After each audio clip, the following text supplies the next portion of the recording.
आज की इस कार्यक्रम के प्रेरणा स्रोत देश की यशस्वी प्रधानमंत्री और हम सबके अति प्रिय नेता परम आदरणीय नरेंद्र मोदी जी, उत्तर प्रदेश की माननीय मुख्यमंत्री योगी आदित्यनाथ जी,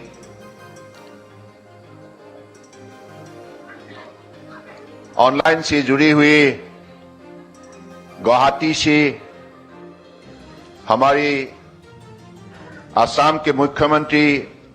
डॉक्टर हेमंत बिश्व शर्मा जी,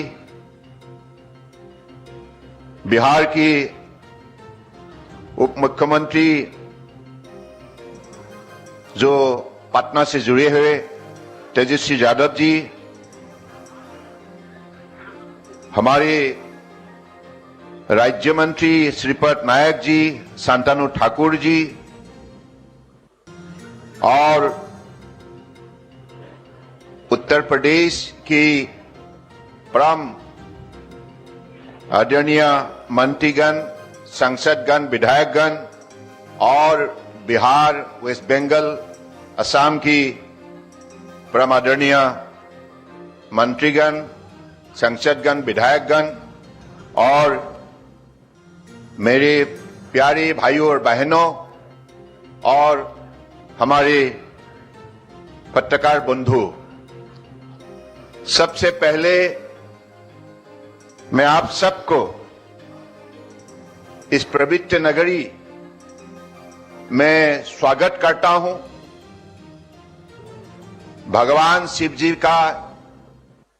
ये पवित्र नगरी है। ये पवन अवसर पर हम लोग सब एकत्रित हुए हैं। हमारे देश की आदर्शवादी नेता प्रधानमंत्री मोदी जी के नेतृत्व में आज देश दुनिया की एक सर्वश्रेष्ठ राष्ट्र बनने जा रहा है और इसी अवसर पर हम लोगों ने एक नई कदम मोदी जी के मार्गदर्शन से, उनकी दिखाई हुई दिशा से आप शुरू होने जा रहा है। आप सबको मालूम है, पिछले 8 साल के अंदर देश में बसे हुए जलमार्ग को शक्ति देने का और इस जलमार्ग के जरिए देश को आगे बढ़ाने का जो मोदी जी ने कदम उठाई है, इसके वजह से आज हमें ये सुनहरा मौका मिला है कि गंगा को ब्रह्मपुत्र से जोड़ने का, बांग्लादेश होकर ये जो सफर, ये कोई मामूली सफर नहीं है। ये सफर में हमें कई रास्ता दिखाई देती है, हमें कई मौका इस देशवासियों को देने में ये सफर तय करती है। खास करके एक तो जलमार्ग में बसे हुए शक्ति, संपदा और संभावना को उजागर करना और इसके जरिए देशवासियों को अपने अर्थव्यवस्था को मजबूत बनाने के लिए मौका देना, सही दिशा देना और दूसरे पड़ोसी राष्ट्र से जलमार्ग के जरिए हमारे दोस्ती को बढ़ावा देना और माननीय प्रधानमंत्री जी के जो सपने हैं, एक्ट ईस्ट पॉलिसी के जरिए उत्तर पूर्व को भारत की अलग अलग राज्यों से मजबूती से जोड़ना और उत्तर पूर्व जो पिछली सरकार ने कभी भी ध्यान नहीं देते थे, सब पिछली इलाका के रूप में जाने जाते थे, उसी इलाका को शक्ति देने का जो उन्होंने एक्ट ईस्ट पॉलिसी के जरिए सपना देखा था, आज इस सफर ने उस सपने को भी साकार कर रहे हैं। तो मुझे लगता है कि ये हमारे लिए बहुत बड़ा उपलब्धि है। आज का दिन दुनिया की रिवर क्रूज के इतिहास में लिखा जाएगा, क्योंकि ये दुनिया का सबसे लंबे सफर है। 3200 किलोमीटर का ये लंबे सफर सफल रूप से इसको संपूर्ण किया जाएगा। देशवासियों के सहयोग से उत्तर प्रदेश, बिहार, झारखंड, वेस्ट बंगाल, बांग्लादेश होकर असम, यानी कि इस सफर के जरिए सिर्फ एक हमारे पर्यटन की ही रास्ता खुलेगा ऐसा नहीं, व्यापार वाणिज्य का भी रास्ता खुलेगा, किसानों को भी एक अपनी अर्थव्यवस्था को मजबूत बनाने के लिए मौका मिलेगा और विद्यार्थियों को अलग अलग खास करके जलमार्ग के क्षेत्र में जो भी हमें कौशल चाहिए, इस कौशल को हासिल करके रोजगार इसमें निकालने के लिए उनको भी एक बहुत बड़ा मौका मिलेगा और हमारे भारत को दुनिया में ब्रांडिंग करने के लिए हमारे 5000 साल पुराने सभ्यता, संस्कृति और आध्यात्मिक शक्तियों का ताकत के बारे में दुनिया की मानव समाज को भी ये दिखाने का एक सुनहरा मौका मिलेगा। मुझे लगता है कि माननीय प्रधानमंत्री जी ने पिछले 8 साल में जो सफलता हासिल की है, देशवासियों को आत्मनिर्भर बनने के लिए जो शक्ति दी है, जो मनोबल दी है, इसके वजह से आज देश जाग उठा है और देश ने मन बना लिया है अगले 25 साल के अंदर इसी देश को दुनिया की सर्वश्रेष्ठ राष्ट्र के हिसाब से खड़ा करेंगे। और आपके लिए मैं ये बताते हुए मुझे खुशी होती है कि ये जो जहाज, ये आत्मनिर्भर भारत का ही नमूना है, क्योंकि ये जहाज देश के अंदर बनी है, ये विदेश से हमने नहीं खरीदा है।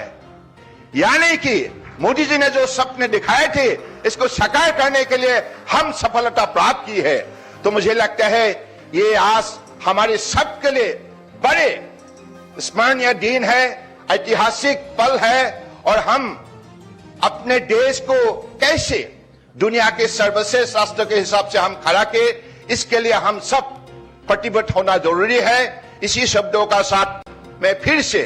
माननीय प्रधानमंत्री जी को हृदय से आभार व्यक्त करना चाहता हूं। आपने जो शक्ति दी है, इसके वजह से भारत सरकार की हर मंत्रालय देश की जनताओं का साथ मिलकर आज जिस हिसाब से देश को मजबूत बनाने में लगे हुए हैं, देश के विकास को तेज से आगे ले जाने के लिए आज लगे हुए हैं। और हमारे माननीय प्रधानमंत्री जी ने जो मंत्र हमें दे रखी है, एक भारत श्रेष्ठ भारत, ऐसी आज ये जो नदी का सफर है, ये जो क्रूज है, इसके जरिए एक भारत श्रेष्ठ भारत का मंत्र भी हम साकार करने जा रहा है। इसी शब्दों का साथ फिर से आप सबको हृदय से धन्यवाद देते हुए, और आप सब लोगों से ही अपेक्षा है कि ये यात्रा यहां से शुरू होंगे तो आज परम आदरणीय प्रधानमंत्री के पवित्र हाथों से इसका शुभारंभ होगा और गंगा और ब्रह्मपुत्र दोनों नदी के पार में अलग अलग जो कार्यक्रम हमारे माननीय प्रधानमंत्री जी की निर्देश के मुताबिक हमारे यूपी में आज 5 कम्युनिटी जेटी का लोकार्पण और हल्दिया कलकत्ता में मल्टी मॉडल टर्मिनल और गुवाहाटी में maritime skill development centre for north east का लोकार्पण होंगे। और साथ साथ में बिहार में 5 जेटी का आज शिलान्यास होगा और गुवाहाटी में भी पांडु में ship repairing centre elevated corridor का भी आज शिलान्यास होगा। मुझे लगता है कि इन कार्यक्रम के लिए माननीय प्रधानमंत्री जी ने जो समय हमें दी है, आशीर्वाद देने के लिए हमारा बीच उपस्थित है, इसके लिए मैं फिर से हृदय से भक्ति भावनाओं से प्रधानमंत्री जी को कोटि कोटि प्रणाम देते हुए आप सबको आज इस अवसर पर उपस्थित होने के लिए धन्यवाद देते हुए मैं आप अपनी स्वागत भाषण को यहीं विराम देता हूं। धन्यवाद। जय हिंद। बहुत बहुत धन्यवाद माननीय मंत्री महोदय। अब मैं अनुरोध कर रहा हूं बिहार के उप मुख्यमंत्री श्री तेजस्वी प्रसाद यादव जी को कृपया अपने संभाषण के लिए पधारें। ऑनलाइन जुड़े हैं हमारे साथ बिहार के माननीय उप मुख्यमंत्री